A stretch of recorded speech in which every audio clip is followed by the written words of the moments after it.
Bonsoir, bonsoir, c'est Aidé Congo Basango Télévision.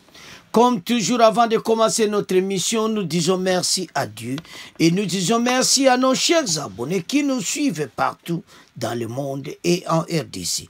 Bandeko, ce soir, on va parler kaka dossier ou yindi ya Basango. On ne comprend rien ces prêtres.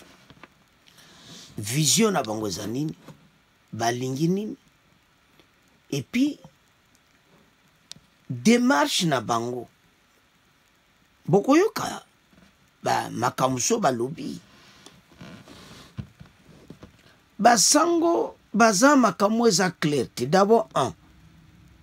Poto laksa bango eza ba aventure. Bokoyoka bango. Balobi que, bakutana ki na Nanga na Kagame, même aéroport, bafungola, bitumbe sila, bitumbe za ajouté. Mais bitumbe za kaka. Banda bokutana ki na bango. Soki bango baboyi makamu EAC na SADC bakata ki bayoka yo sango, botika. Boyebio bozosana.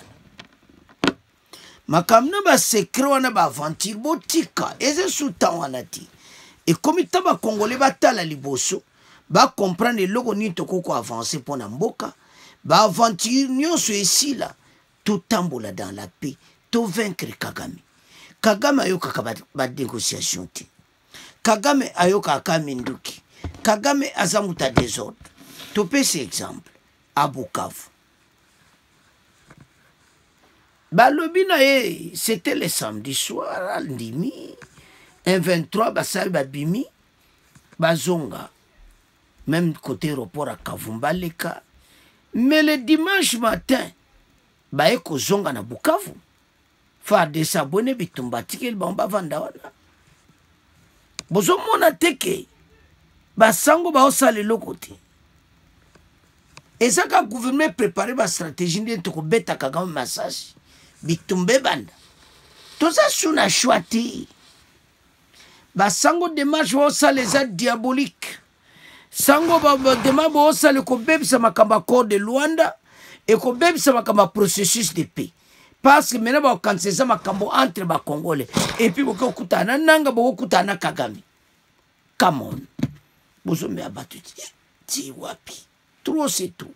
Mais to kanan bango, to yo kama kama lokuta, bongo to avance. Maintenant notre premier sujet. Une délégation composée de membres de la conférence épiscopale nationale du Congo Senko et de l'église du Christ au Congo ECC a rencontré mercredi à Goma le coordonnateur de l'Alliance Fleuve Congo AFC Corneille Nanga et d'autres dirigeants du groupe rebelle M23. Cette rencontre s'inscrit dans le cadre de consultations menées par ces deux confessions religieuses auprès des acteurs sociopolitiques du pays pour tenter de trouver une issue à la crise actuelle. D'après le secrétaire général de la CENCO, les représentants religieux ont présenté leur plan de sortie des crises intitulé Pacte social pour la paix et le vivre ensemble en RDC. Ceci vise à renforcer la cohésion nationale. On écoute ici Monseigneur Donatien Cholet dans cet extrait que nous propose Grâce Amzati.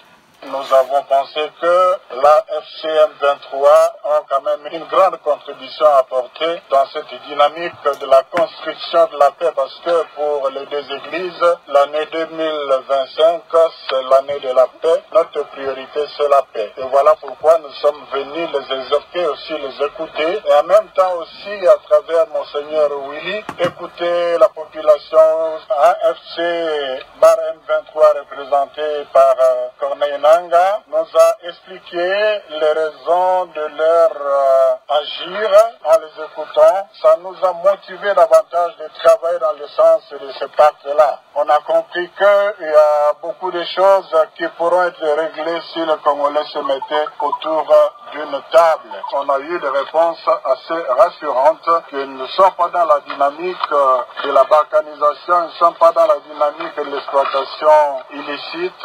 Et c'était aussi l'occasion de faire un plaidoyer pour l'ouverture de l'aéroport du port, mais aussi pour obtenir l'arrêt de la guerre le plus tôt possible parce que nous restons convaincus que la solution à cette crise n'est pas militaire.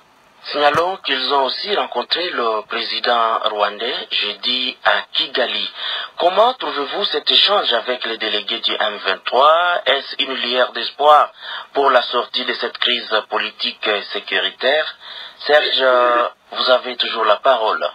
Oui, chers confrères, par rapport à la démarche menée par la SONCO et l'FCC, j'étais parmi ceux qui s'étaient posé des questions par rapport à cette initiative, d'où tout le monde souhaite que la paix puisse revenir dans ce pays. Et nous disons ce soir que même si on combattait avec les M23, la solution c'est toujours la paix. Même si les Congolais se mettaient autour d'une table, la solution c'est la paix.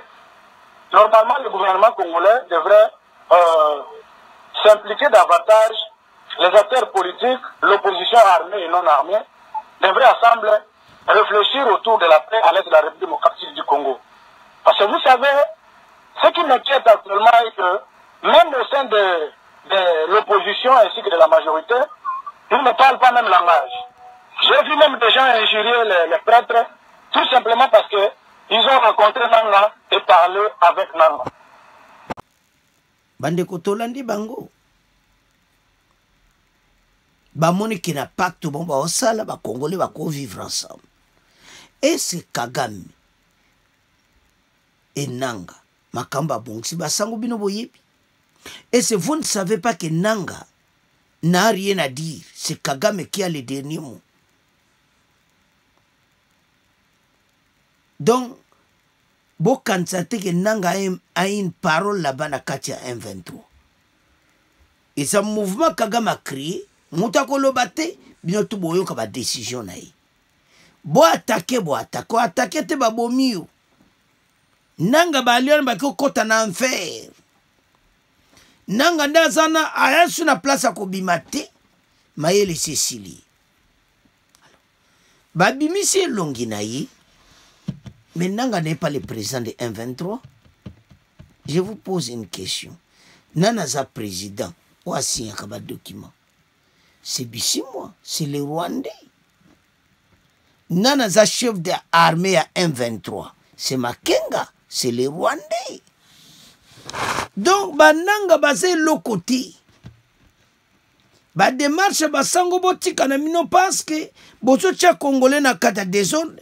Et puis bon nga bo bebisa makamu nyonso ba fati ba bundi pendant les 2 ans bino boya na ba pacte na mino social o eza sans impact boko senga pe ndeto landi wana ba fungla ba aéroport bitumbe sila wa bitumba ngo esili batosa yo monseigneur Nchole batosa.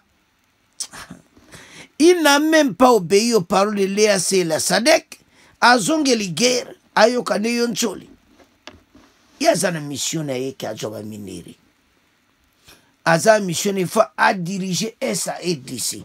Ndenga zako diriger l'era Kabila. Donc fatia yo kaba commandement na ye. Makambo Kinshasa ba boy. Ya ba bazo comprendre les guerres za ko avancer. Mais Kagame linga zong sande to zaki l'era Kabila. C'est-à-dire so alibo sala bobo sali. Bo pesa nga moi oyo nana besoin na zo ba kolta nyonso arubaya bo pesa ba pesi. Moi oyo ngana ko sala boy bo velo bidon. Et puis ba renseignement na bine bano leka na Rwanda bondimi na l'era Kabila. Renseignement na biso nyonso faut leka par Rwanda. Donc Kabila n'avait rien. Le pays était dirigé par Kagame. Ndeto zakiwana. Tozana un mois d'irrité dans ce pays. Ba juba Rwanda ba tchebongo partout na ba haut niveau. Kabila za mena un mois ko lobala batuana ti. Balinto zonga na position wana to zonga ba esclave ba Rwandi. Ça ne se fera pas. Alors bana mboka. Toyeki monseigneur Nchole, toyeki basango na ba Bible na bango. Est-ce que mission ba okenango ekosimba ou bien ezaka ba mascara ezotiaka batu désordre bana mboka totika ngona bino. Soni mawa pepasi. Comment notre pays est trahi à l'intérieur et à l'extérieur. À l'intérieur basango bazo coopérer makam na bango na ba Kabila bazo tia biso na kati ya mobulu. Alors bana mboka to telema comme un seul homme to bebisa nyonso parce que comme tantôt yindisa bitumbe bandakaka Fati bongisa armée. C'est à ce point que comment clôturer mission na biso. Bon s'abonner massivement. Au revoir. À la prochaine.